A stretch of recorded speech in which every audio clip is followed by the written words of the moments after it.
Hello friends, எல்லோரும் எப்படி இருக்கீங்க? இது எங்கள் வீட்டு ஒரு குட்டி தோட்டம் இருக்குது. அந்த குட்டி தோட்டத்தில் சில தப்பு விதைகள் முளைச்சிருக்கு பாருங்கள், பாவக்காய் விதைகள்.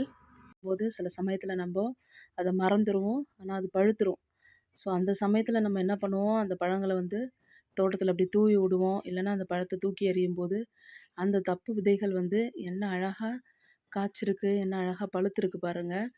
இது எங்கள் வீட்டில் ஒரு குட்டி ஒரு 20 அடி 20க்கு 20 அடி கூட இருக்காது.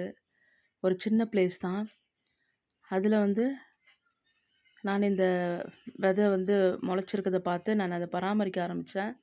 ரொம்ப எஃபர்ட் கொடுக்கல. தண்ணி ஊற்றுவேன். அப்புறம் அரிசி கழுவும் போது அந்த தண்ணியை ஊற்றுவேன். அது நல்லாவே முளைச்சி வந்துச்சு.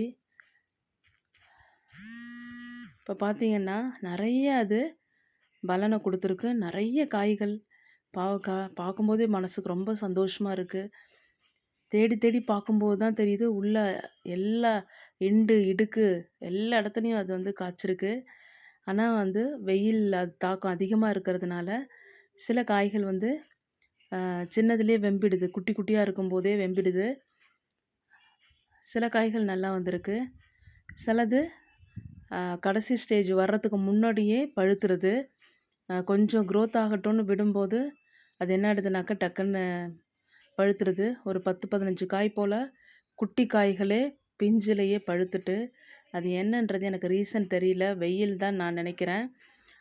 தண்ணி ஆனால் நிறைய விடுவேன். தண்ணி விட்டாலும் அதுக்கு இயற்கையாக கிடைக்கக்கூடிய அந்த கூலிங் கிடைக்கல போல்ருக்கு. ஸோ அதனால் அது நிறைய காய்கள், குட்டி குட்டி காய்கள் எல்லாமே பழுத்து போயிருக்கு. நிறைய காய்கள் பூ கீழே விழுந்துடும். ஆனாலும் ரொம்ப அழகாக காய்ச்சிருக்கு. தினமும் காலையில் தூங்கி எழுந்த உடனே நான் முதல்ல பார்க்குறது இந்த குட்டி தோட்டத்தில் உள்ள இந்த காய்களை தான் பார்ப்பேன் நான்.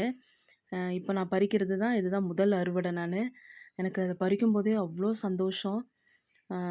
அந்த இடத்த பார்த்தீங்கனாலே உங்களுக்கு தெரியும், ஒரு குட்டி பிளேஸ் தான் இது. நான் அதை வீடியோ எடுக்க மறந்துட்டேன். அந்த அந்த சின்ன பிளேஸை உங்களுக்கு காட்டுறதுக்கு அடுத்த வீடியோவில் காட்டுறேன். ஸோ அவ்வளோ சந்தோஷமாக இருந்துச்சு இந்த காய்களை பறிக்கும்போது. நான் ஏன் இது கொஞ்சம் காய் பறிக்கிற ஸ்டேஜுக்கு முன்னாடியே பறிக்கிறேன் அப்படின்னாக்க, நீங்களே பார்த்துருப்பீங்க, நிறைய பழுத்து இருக்குது. அந்த ஸ்டேஜில் விடுற வரைக்கும் தாக்கு பிடிக்க மாட்டேங்குது, பழுத்துருது. அதனால் நான் கொஞ்சம் முன்னமே பறிக்கிறேன். இது இந்த ஸ்டேஜில் பாருங்கள், இது இன்னும் கொஞ்சம் க்ரோத் ஆகலாம். ஆனால் இப்போவே பழுக்க ஸ்டார்ட் ஆகிட்டுது. ஸோ அதனால் நான் அதை பறிச்சிட்டேன். இங்கே பாருங்கள், ரொம்ப செம இன்ட்ரெஸ்டிங்காக இருக்குது பாருங்கள். அந்த வேலி ஓரத்தில், அந்த இரும்பு கம்பி ஓரத்தில் அந்த துணி போட்டு ஹீட் இல்லாமல் இருக்கிறதுக்காக ஒரு க்ரீன் கலரில் அந்த துணி போட்டு வச்சுருக்கோம். ஆனால் அந்த இடுக்கில் நான் வீடியோ எடுக்கும்போது தான் பார்க்குறேன், அதில் 2 பாகக்காய் உள்ள அழகாக முளைச்சிருக்கு. எனக்கு பார்க்கவே ரொம்ப சந்தோஷமாக இருந்துச்சு. அதை எடுத்து காட்டுறேன் பாருங்கள்.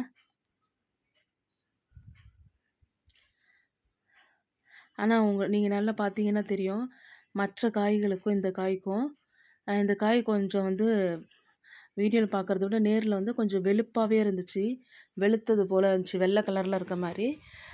அது ஏன் அப்படின்னு நான் நினைக்கிறேன்னாக்க, இந்த காய் சூரிய ஒளி படாமல் உள்ளுக்குள்ளேயே அது காய்க்கிறதுனால ஒருவேளை அந்த கலர் அப்படி இருக்குதுன்னு நான் நினைக்கிறேன்.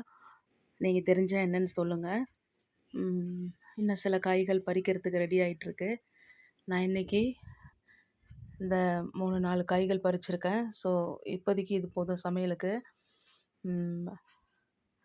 ரொம்பவே சந்தோஷமான தருணம் எனக்கு இது. ஏன்னா ஃபஸ்ட்டு ஹார்வெஸ்ட் இது. ஸோ இதை பறிக்கும்போது, இதை பார்க்கும்போதே அவ்வளோ மனதுக்கு ஆனந்தமாக இருக்கும்.